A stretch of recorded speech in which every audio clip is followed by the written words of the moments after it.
mean, it was hot. It was. Yeah. But it wasn't unbearable. And Oh, was it not? Thanks for speaking for me. well, I mean, it was fine for me. Like, I just dealt with it because I was winning. This is Big Dink Energy, the pickleball podcast that's half insight, half nonsense, and all entertainment. If you love pickleball, don't take yourself too seriously, and think a little trash talk makes the game better, welcome home. This is the place where life and pickleball intersect. We celebrate the chaos, call out the nonsense, and put the fun back in dysfunction. You're either in or you're out. And if you're still listening, you're in. So let's go. Big Dink Energy starts now. Boom, it does start now. They may take our lives, but they'll never take our freedom. A little bit of Braveheart for you wherever you are in your day. But this is the official podcast of Pickleball, the Big Dink Energy podcast. And now listen to our sponsor right here. If you're obsessed with rankings, stop listening right now, because Dink and Dash is not for you. Dink and Dash isn't for pickleball players obsessed with rankings. It's for people who remember the laughs, the road trips, the random rec partners, the one more game nights. 150 plus people are already inside the app. How do they get in there? And it gets better with more people joining in. Track courts, add pickle pals like me, earn badges, save the memories, free, no ads, weekly updates. Go right now, pull over your car, and search Dink and Dash in the App Store or Google Play. Search Dink and Dash in the App Store or Google Play. Speaking of playing, we did a bunch of tournaments this weekend. Yes, we did 2 over the weekend. Yeah. So I thought maybe we could just kind of talk about each of our experiences with both of the tournaments, how we perceive them, how we felt we did, and our takeaways from both the tournaments. Yeah, I love that. So I also want, if you haven't done a tournament yet, this is the episode for you as well, because we met so many people who it was their first tournament, and it is taking that leap of faith to say, okay, I'm going to do this. I've been playing, I've been dinking around in the courts, I'm going to actually enter. And usually the barrier to entry is pretty low. Yeah. First one was a little bit more expensive for us, but it was a charity. And then the second one was pretty affordable. Yeah. So do you want me to start? Yeah, go ahead. Okay. So the first one that we did was a charity tournament. So it was a fundraiser for the Texas Children's Museum. And my sister and I entered as a team, and it was fantastic. Like last year we had there was a couple more people than there was last year, but last year we were dead last. And this year we ended up with silver. But I wanted to talk about a couple things that I noticed, and I had talked about them on social media, but I'm just going to kind of talk about them here. One of them was the struggle that I had with calling foot faults during like a charity style event, and any faults really. Really, yeah. And the thing except is, mine. You readily call out all my faults at any given time of the day, anywhere. Not a charity event or anything. just around the house. Yes. But then a guy came up to me afterwards and was like, you should still call them because that's what makes, pickleball the way it is. It's fair, and I just really struggled with it. And then everybody, on social media pretty much backed him up and was like, yeah, you should call them. So from now on, I'm calling them. And in fact, at the second tournament we went to, you did? I did call somebody after the third or fourth time. So I let it slide a couple times and I was like, okay, dude, you got to stop being in the kitchen. Yeah. But I really, really enjoyed the first tournament because it's for something special. It was, there wasn't like women's or men's or mixed. It was everybody was competing against everybody in that division. We were in the 4-0, I believe.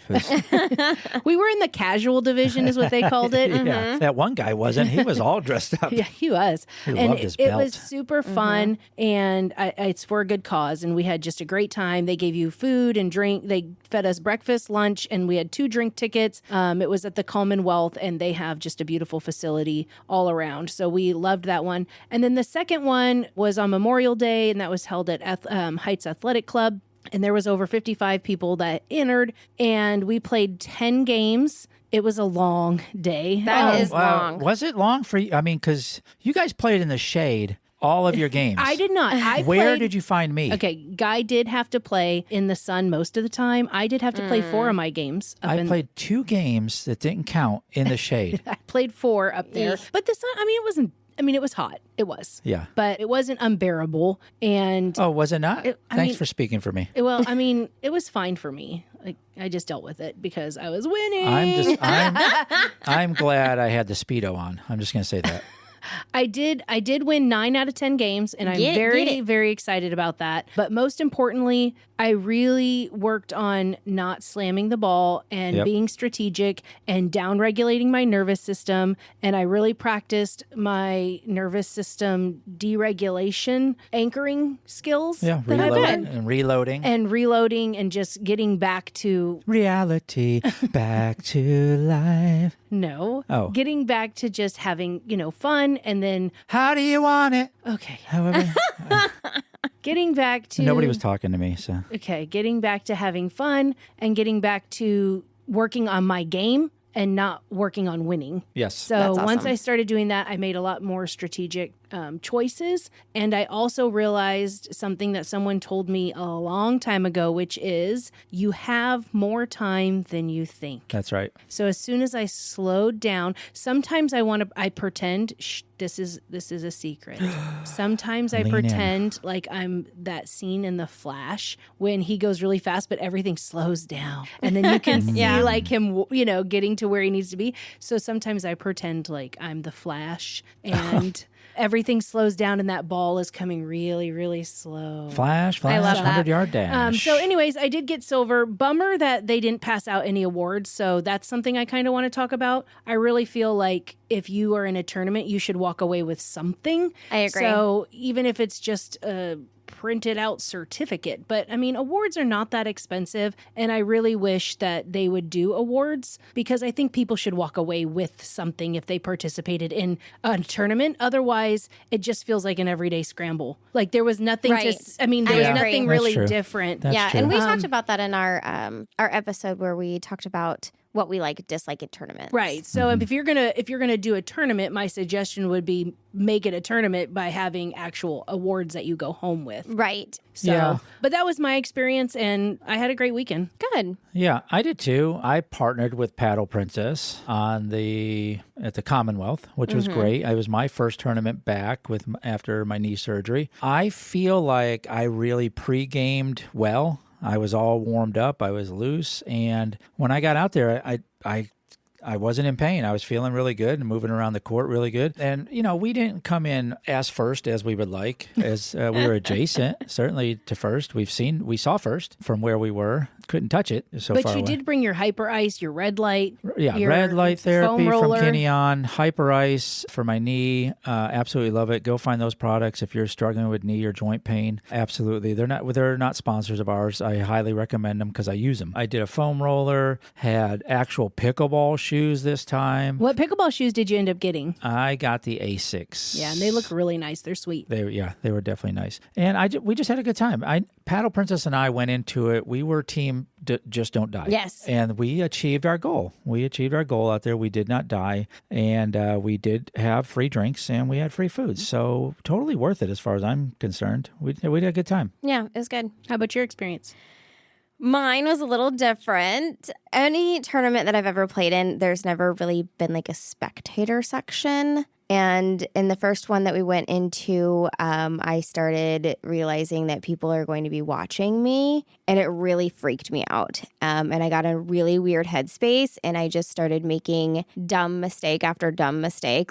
I felt like I was in kindergarten and couldn't hit the ball to save my life. So I really got in a really bad headspace and could not pull myself out of it. It just kind of continued to spiral down. But you were good. I mean, I was not. I was absolutely horrible. And so I let myself get in a place that, one, I'm not proud of. Two, it was I'm embarrassed that at this age I let myself get into that deep of a headspace. But it's something that I think we should all talk about because I think at some point we all get there. We will get there again, depending on, if it's pickleball, work, your kids, whatever it is. You're at some point we're all going to get into that space. But it was really important for me to acknowledge it and to acknowledge it to myself and to acknowledge it to the people that it most affected because I feel like I brought their day down as well when I tried really hard not to. But of course, I wasn't my normal self. So, of course, they knew that. When you say they, are you talking about us? Yes, 100%. You guys knew. Everybody knew that I was in this weird headspace. and I couldn't just snap out of it, and I should have been able to. Yeah, so, you weren't your regular bubbly, like, let's have a great time, let's take pictures, let's do all this fun stuff. No. And that was definitely noticeable. Yeah. Of course, I mean, in retrospect, we just literally just let you have your moment. Which I mean, appreciate. I absolutely knew what was going on. I was hoping you were going to drink your way out of it. That's kept why sliding you my drink what did I tickets. kept saying? She was like, go get your drink. I was like, it's 10:30. She's like, go get a Bloody Mary. It's fine. Go I get did. a drink. I was like, she Yeah. needs to relax. She needs to Get that relax. vitamin C. So that's good that you mentioned that and you realized that. And so I guess what I'm wondering is, why did you get there? Is it because of spectators and you felt like you were on display and people were going to judge you? Yes, I 100% felt that way. I didn't know those people, and that should have made it a little bit more relaxing. But I feel like people that I've played in front of know whether or not I'm playing well. And you know, I know I'm never going to be the best person at pickleball. I'm never going to be like on the top of my category, but I also don't want to be at the bottom. And once I started realizing, yeah, Steph, you're at the bottom. Like, I'm going to be way down there. I did not want to go onto that court. And then when Guy and I were called second, like the second team to go in front of all of these people, I immediately was like, I don't want to be here. I don't want to be here. I don't want to be here. I don't want to be here. Like, somebody take me out of here. I don't want to be here. And then from there, like, because I was in that headspace, I just kept making all the stupid mistakes. And of course, then it was amplified in my brain about how horrible I am. And it just spiraled. So do you legitimately. Do you think anything could have changed you from that mindset in the moment? Oh, absolutely. If I didn't care about how I was being perceived, or if I didn't care that there were other people there, and if I legitimately went into it with the mindset that I typically do is, I'm just here to have fun. Right. If I would have went into it with that, then my entire day would have been different. What caused the change then if you normally do that? I don't know. I think it was a combination of, one, I was really tired and cranky, but two, I think it was just the shock factor initially once I realized that people were going to be staring at me, instead of me going, oh, well, whatever, like, let's have fun. I don't know these people. I'm never going to see them again unless I come back out here to play. So if I screw up, oh well. It was more of a, well, one, I wanted to play well for Guy because it was his first tournament, and instead I just ended up doing the complete opposite. And two, I just felt like there was this pressure to represent myself and us well. And once that pressure started building, I couldn't release it. So do you have any advice for people who get to this point? What's your advice? You have to take a minute. Take a minute to yourself. Like, if I would have just went to the car and screamed really loud and got all of those emotions that were just like built up in me, if I would have just screamed and like smacked the steering wheel or something, just had some kind of outward release, then I think I would have been able to readjust myself. But I was trying to keep it together, and I was trying to just keep smiling and talk to people. And then I put my foot in my mouth when I was talking to that lady.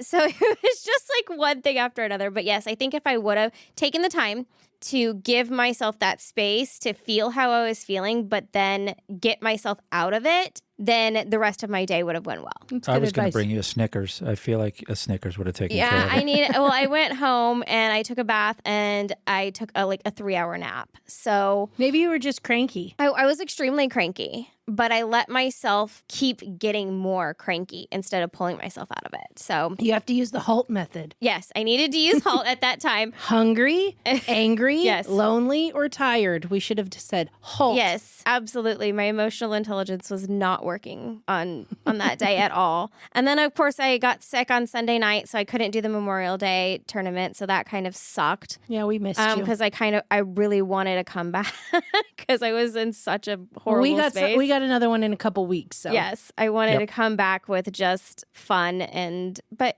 you know, like I put on social media, I put a post about it. Everyone always shares their highlights and the happy times. But I think it's important for us as adults to share when we don't have those too. Yeah. Because everybody has them, and we all need to be able to help each other through it when we're in that space. If I would have just come up to you and said, hey, like this is exactly how I'm feeling. I was going to smack you, but it was just I in front of all those people. If you would have just taken me out to the car and smacked me and been like, get it together, then everything would have been better. So yeah, that's my experience of the past weekend. We live and learn. Live and learn. Live, laugh, love. Absolutely. Tell us what you think. If you heard something here that resonates with you, if you've been in that position before, or if you've never done a tournament, now we've kind of got you on that path to thinking you want to do one. Get up in our socials and let us know what you think. Where can they go to get on our socials? BDEpodcast.com. BDEpodcast.com. BDEpodcast.com. Steph, look what I got from the mailbag. Oh, can I read it? Let me get it over to you. Let me pass this. Oh, thank you. Yeah, let me open it. There you go. Okay, this one's from Paddle Battle. She said, "Thank you so much for the generous opportunity to be a pickle pal on your awesome podcast. I enjoyed the experience so much. You guys should truly be on the cover of a Wheaties box." Love that. And there's a graphic. She sent us a graphic. Yes, Danielle is amazing at Paddle Battles on Instagram. Follow her. She has lots of great content. Go on over. Follow her. Do it. Just the tip, quick pickleball wisdom in and out before you know it. This one comes to you from Shirley, who we play in a league with. And she Love is Shirley. amazing. 25 years as an umpire, a referee for like softball and volleyball and kickball and everything. And she's just so amazing. She can definitely find your kitchen faults and all your faults, actually. But she says 12 inches back from the kitchen line is where you should be standing, so that you allow yourself a little space to step if needed. A little safe space. Little safe space. Thanks, I agree with that. Just the tip. It's time for Pickle Pals. Yeah, so if you've been following along with us, this is the second interview in our series where we meet our listeners, and why shouldn't we? And of course, it's great for them. They say never meet your heroes, but I think they're going to like this. We learn about their life. This could be you. Keep watching our socials. And of course, Texans get moved to the front of the line. Now, listen. Most of us struggle with depth perception. I struggle putting both shoes on every day. But imagine playing pickleball with one eye almost legally blind. Tonight's listener, Brittany, the Pickleball Queen from Livingston, Texas, which is near Houston. She's got a story about resilience, adaptation, and falling in love with a sport that doesn't care about your limitations. From the great United States of Texas, we have the Pickleball Queen. Thanks for being on the Big Dink Energy Podcast. Thanks for having me. Yeah, I'm sure this is a treat for you, getting to meet me virtually like this. So please feel free to celebrate and expand on how much the Big Dink Energy Podcast has changed your life. Well, I do love y'all's energy. I think y'all have great energy. Your videos and all that, love it. I hear it all the time that we want more of Guy, less of the other two. So I try to work that in as much as possible. I hope you. But so I developed this series because we want to learn about why are people spending their time and energy on listening to us, and who are you? Who are you, the people out there in the world? So what do you do? What's your life like? What do you do in the world? I'm actually a stay-at-home mom. Awesome. I've been doing that for 18 years, just about. How many people are you responsible for? Well, I have 2 living, and I have one that passed away right before her first birthday. Oh, no. I always include that. I have 3 girls. Gotcha for sure. And I learned early on, before we even started the cameras, that you have specific and unique glasses. I love the heart glasses. I actually have several pairs, but this is what I call my pickleball glasses. Oh, very good. Very good. So you call yourself the Pickleball Queen. Tell us where does that come from? I just came up with it. And then I named our group Pickleball Queen, and because we use GroupMe here in Livingston to coordinate. And one time I just changed my name, and they were like, "Who's Pickleball Queen?" Yes. And I was like, "That's me." So yeah, over on our Dink and Dash app, I don't know if you had a chance to download that. I do And have for you it. listeners, go get the Dink and Dash app right Yes. now. But just playing around with it when we were setting it all up and we were building it, I just kind of funnily just dropped in there Dink Daddy as my handle. I like and it has now stuck. So it's in there. I don't know if I could even change it if I wanted to. So yeah, I love that. I love that origin story on the Pickleball Queen. That's great. Sometimes you got to step up and you got to say, "Hey, here's who I am." I love it. So what's your origin story on pickleball? How did you come to pickleball? Well, we had moved to Livingston. We've been here now for like 3 or 4 years. But when we first moved here, we restarted our whole life. So I only knew like 2 or 3 people in the community. And one of them was like, "You should try pickleball." I was like, "I've never even heard of pickleball." Right. But I was like, "Sure, I'll go give it a try." And I went and I was like, "This is going to be my thing. This is going to be my time away from my kids and just enjoy me." Yep. But then I loved it so much I invited my kids. Mom guilt. And then my youngest one was like, "It's all right." But my oldest one, she's 16 and she's fallen in love with it. She calls herself Pickleball Star. Nice. And we play tournaments together. We're the mother-daughter duo. Oh, that's fantastic. With matching glasses. Do you do matching outfits too? Yes, you have to have matching outfits. It sets the aura of the whole match. That's right. It lets people know you're serious about it. Got to have matching. That's right. So what's the pickleball scene like there in Livingston? It's slowly growing. We have about 50 to 100 members in our group me, but I would say only about half are active. We have a good solid 10 to 12 that are always at the courts. And then I think it was a year and a half ago, we finally got dedicated pickleball courts. We were using tennis courts as usual. Sure. Until we got our own courts. And they built us 4 courts, which we're thankful for. We're a pretty small town. We only have a population of 5,000. So the fact that even pickleball courts came was oh yeah, it took us 2 years to get those of working with the city. You know how that is. That's great. At least they're paying attention and they're pivoting. Well, I think the tennis players were getting mad, although they were never there playing.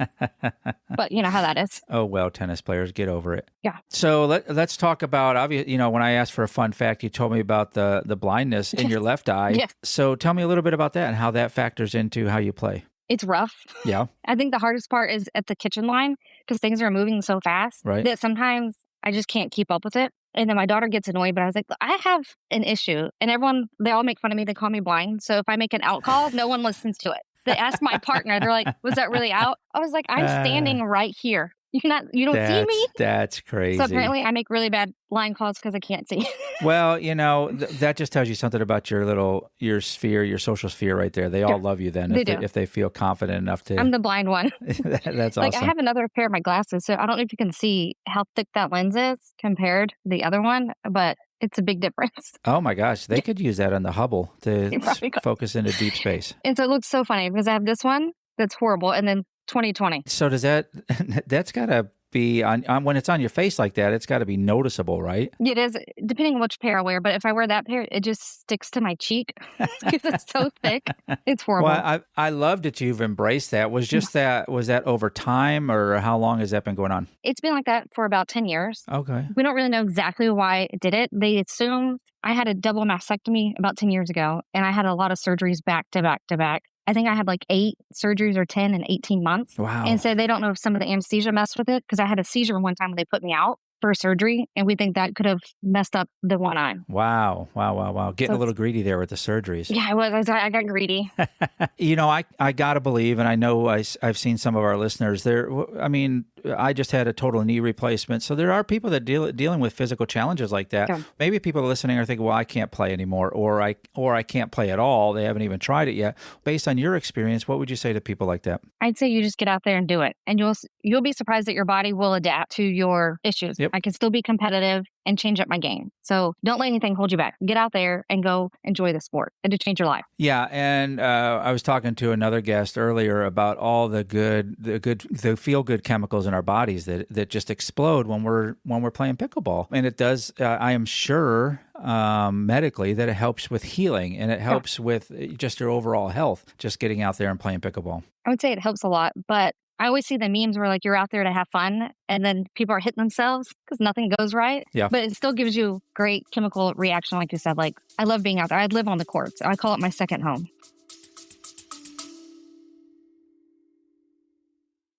Hey, listen, if you're over 40 and your body is starting to file complaints, we get it. We live it. From pickleball to peptides and everything in between. Between the 4 of us, we've spent years figuring out what actually works. And we put it all in one place for you at bdepodcast.com/over40. That's bdepodcast.com/over40.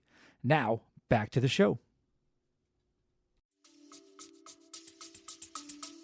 Yeah, I'm sure in some way it's a therapy for you, and so let's explore that a little bit. You said pickleball kind of changed your life. It did. What does that mean for you? Well, I've been a stay-at-home mom for ever. And so I didn't know who I was outside of just being a wife and a mom. Yeah. And so when I found pickleball, I was and I do content creating, but I was when I found pickleball, I found community, I found friends, because I was in a really dark space, mentally depressed, on and off all the time. Sure. And it just gave me life again. I think I see my friends on the court more than I see my husband sometimes. Wow. Okay. Does he play? I got him to play one time on vacation. He was I had fun, but I'm not going to play. He's not a sports guy. I grew up playing sports, so it was always my thing. Yeah. And I love that pickleball, because we talked, we have an over 40 crowd too. And it brings so much athleticism back to people. Like you're saying, you used to be an athlete growing up, and then now is another opportunity for like a second act almost to be an athlete again. Because I'm almost at that 40 group. Right. I'll be 38 in October, so I'm getting there. Well, fight it every step of the way if you can, but I think it does come for all of us. So in Livingston, are they all outdoor courts? Any indoor courts? We only have outdoor courts. All right. So, but we have another place that we travel to in Porter. I don't know if you're familiar where that is. Oh, sure. That's about maybe an hour and 10 minutes, and we go there once a week now. Yeah, and some people may be, like, especially our East Coast listeners, they may be saying, wow, she drives an hour to pickleball. Listen, this is the great United States of Texas. Everything. The city of Houston population is bigger than 26 states population in the United States, just to give you some reference. And you can get to from El Paso, you can get to California sooner than you can go from El Paso to Dallas. So sad. So we don't mind driving. So, when you're in New England and you could hit 3 states within 3 hours, it's a little bit different for us out here in the great state. I wish we could do that. That would make life easier. Yeah, sometimes. Any unique food? Like if I came to Livingston, would you say, hey, this is definitely the place to go eat? You got to try this? Yes, we just got a new place called Pacific Yards, and they have the best shrimp I've ever had. Like some big old jumbo shrimp. Okay. And their fries are I think extra battered. Nice. And it's right out on the lake, so you can sit right outside and look at the lake. It's really pretty. Yeah, you guys have a really nice lake. It's huge. Another man-made lake. We have tons of man-made lakes in Texas. A huge lake there. And of course, you're not too far from the coast either. So obviously the shrimp bringing in nice and fresh there. For you, is there kind of, and you kind of described it a little bit, but there's got to be a community, right? Yeah. You said you had a group. Are there any big personalities or maybe even weird personalities in that group you want to talk about? Yeah, one of my 2 besties. One of them is Heidi. Me and her, have you ever had someone you could play on the courts with, and if you lose, you can still have the best time ever? Yes. That's her. Like, we could just giggle, and everyone knows once we start giggling, the game's done. Yeah. We can't concentrate no more. We're just done. But she's out there, like her and her husband are going on Bigfoot adventures. Oh, wow. Okay. But she's the one that everyone's like, a lot of people say she's bitchy, but I was like, that's why I get along with her, because we have both really big personalities, and a lot of people just can't take us. But we have the funnest time on those courts together. That's fantastic. And then my friend Mary, she's awesome. She's more low key, but like I was on a trip a couple days ago, all weekend I've been traveling, and I sent her a picture of jeans, and she was like, get them. She's like one of those people I could just text when I need outfit advice. She was like, do it. Nice. And then of course, I play with my daughter, so that's always a challenge, but it's actually built our relationship a lot. I can actually stand her now. Well, so teens, because you have a shared love there. So it is easy to connect over things like that. And I think on the court, when you are experiencing all those emotions, especially the good feeling ones, it's easier to open up too. Yeah. Like the line of communication is completely different. So despite your vision impairments, your friends are still asking for clothing advice? Yeah. And I asked them, mainly I asked them. I'm like, does it work? And she was like, yes, do it. And I was like, okay. Awesome. Okay. One last question. So if someone was, having a physical challenge or a physical limitation and they were on the fence about pickleball, what would you tell them? Just do it. Like I said, your body's going to adapt to it. Yeah. And if you haven't tried pickleball yet, number 1, why not? And number 2, just do it. Like Pickleball Queen said, because the community is so loving. They put their arms around you. They will make you have the best time. They will make sure that you're accommodated in every way out there. So yes, just go do it. So Pickleball Queen, thank you so much for being on the Big Dink Energy podcast. Thank you for being a listener. We love it. And if there's anything we can do for you, let us know. Appreciate it. It's time for Pick 6. Pick 6, where we take one question and each bring 2 answers and immediately regret to all of it. This week's Pick 6 is things adults pretend to enjoy. What are those things that adults pretend to enjoy? Okay, so my first one would be team building activities. Oh. I don't think icebreakers and trust falls are fixing any type of payroll issues, so no, nobody likes them. I'm going to go with kids' birthday parties. Oh. I feel like we all pretend like, oh, Susie, You're thank you for having us. No, I would have rather been in bed. Well, I wish goodbye. Okay, yeah. Right? If you have it set up right for adults, I mean, I'm okay. I don't want to be out of the house, but I'll still be okay. I'm not getting on your bouncy house. Yeah. I'm kind of along the same lines, though, other people's kids. You're not cute. Don't sing. Yeah. I don't want to hear her sing the national anthem. I don't want to see a picture. I don't want to see 30 pictures. No. Oh, did they? Yeah. Okay, good. My next one would be networking events. Like nobody's trying to circle back. Nobody cares. Don't care. Yeah. Nope. No one wants to go to a network event. Where there's just mini sandwiches. Yeah. And then there's kale. No one actually likes kale. Like it is was nasty. It was like the rage when it came out. It was ranch flavored. It was It's all like dried. fancy every kale. No one actually likes it. Kale gets in your teeth worse than chew. I agree with And that. dip. Yep. Not chew, dip. For me, the last one would be potlucks. Oh. I see some of y'all's houses. I see the background. I see your freaking cats on the counter, anus stamping everything. Oh no, my God. No, thank you. You do not have food handler certificates. And if you made those brownies, did you test it with the same spoon? Yeah, no, you do not have food handlers certificates. So, no, thank you. News you can use. Hold on, the production studio is talking to me in my ear. Stephanie? Yes. Going to you for breaking news.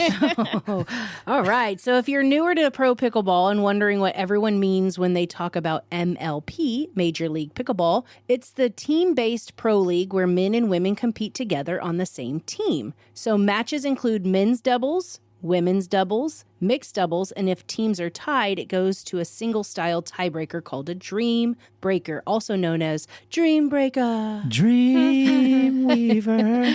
For 2026, MLP is moving to a 20-team format with regular season events running from May all the way to August. Oh, there's an open position there for me then if we're expanding. It's followed by playoffs and championship events later in the year. If you're wanting to watch, matches are typically streamed on Pickleball TV and often carried on networks like ESPN, FS1, and CBS Sports, depending on the event. If you want tickets or team info, you can head to the official MLP website for schedules, standings, tickets, and even event locations. Basically, if the PPA is individual pro pickleball, the MLP is the team sports version with way more trash talk, chemistry, and chaos. Yeah, I love that. Yeah, MLP, you're more likely to see someone with that hat that has the beers on each side you can drink from and maybe some names painted on their chest, no shirt. It's the monster NFL, truck. Yeah, It's the NFL monster truck version. That's it for this episode. Unless you've got something to say, think we got it wrong, have a better take, we want to hear it. Find us at bdepodcast.com or at BDE Podcast on the socials. Drop us a message. We might just feature you in the next episode. If you had a good time, well, samesies. If not, maybe try again. We grow on people. So you know the deal. Follow the show, tell a friend, and leave us a review. Or just pretend this never happened. Until next time, keep the dink soft and the energy big. Nobody's trying to circle back. Nobody cares.